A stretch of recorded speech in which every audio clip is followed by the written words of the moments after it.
여러분 안녕하십니까? 11월 17일 수요일 투데이샷 주요 뉴스입니다.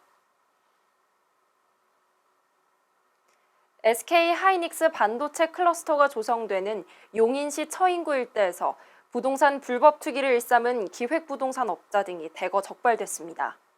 경기도 공정특별사법경찰자는 오늘 지난해 12월부터 SK 하이닉스 반도체 클러스터 사업지구 일대를 대상으로 토지 거래 허가 위반 행위 전반에 대한 기획 수사를 통해 불법 행위자 43명을 검거해 전원 검찰에 송치했다고 밝혔습니다.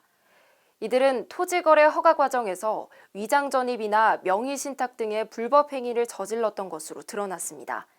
이들의 투기 금액은 총 198억 원에 달했는데요. 이 중 단기 부동산 시세 차익을 노린 농업회사 법인 형태의 기획부동산은 28억 원의 시세 차익을 얻은 것으로 확인됐습니다.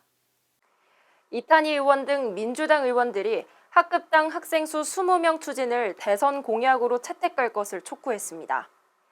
이들은 오늘 오후 국회 소통관에서 기자회견을 열고 더불어민주당의 미래교육 비전 실현을 위해 학급당 적정 학생 수 달성이 필수라고 주장했습니다. 또 대선 공약 추진 이유로 교육의 대전환과 지구적인 재난 상황에서도 흔들리지 않을 공교육의 근간 마련 등을 들었습니다. 특히 교육의 대전환에 대해 학급당 학생 수 20명은 교육 불평등을 완화할 수 있다며 교육 불평등은 기회의 빈곤과 소득과 계층의 격차로 구조화되곤 하는데 그것을 막는 것이 정치의 역할이며 민주당의 사명이라고 강조했습니다. 경기도와 고양, 김포, 파주 등 3개 시는 일산대교 측에 일산대교 무료화 협상에 적극 나설 것을 요청했습니다. 이한규 경기도 행정 2부 지사는 오늘 오전 이재준 고양시장과 정하영 김포시장, 최종환 파주시장 등과 함께 일산대교 사무소를 방문해 이 같은 내용을 담은 일산대교 무료 통행 및 손실보상 협의 요청 공문을 전달했는데요. 참석자들은 김응환 일산대교 대표이사를 만나 일산대교 무료화의 당위성과 함께 정당한 손실보상금 지급 의사를 강력히 밝히며 도민교통 기본권 보장과 이용자 혼란 방지를 위한 전향적 태도 변화를 촉구했습니다. 한편 일산대교 유료화는 18일 자정부터 재개될 전망입니다. 인천시는 오늘 제10기 인천시 시민감사관에 대한 위촉식을 시청 영상회의실에서 개최했습니다. 제10기 시민감사관은 환경과 법률, 토목 건축 등 다양한 분야의 지식과 실무 경력을 갖춘 시민들로 구성됐는데요.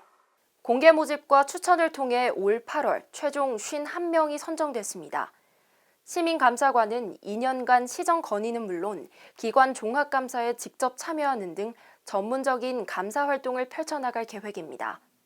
박남춘 시장은 앞으로 공정하고 투명한 인천시의 공직사회를 만드는 데 있어 시민감사관의 적극적인 역할을 기대한다고 말했습니다.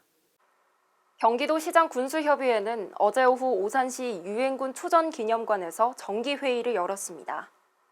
27개 시군이 참석한 정기회의에서는 행복육아, 건강가정 만들기 협약 체결과 제안 안건 총 21건을 상정 심의해 모두 원안 가결 처리됐습니다. 또 김윤주 전 군포시장이 제기한 지방자치단체장 퇴직금 제도 문제점에 대해 의견을 나누기도 했습니다. 민선 7기 제13차 정기회의는 2022년 1분기 부천에서 개최될 전망입니다.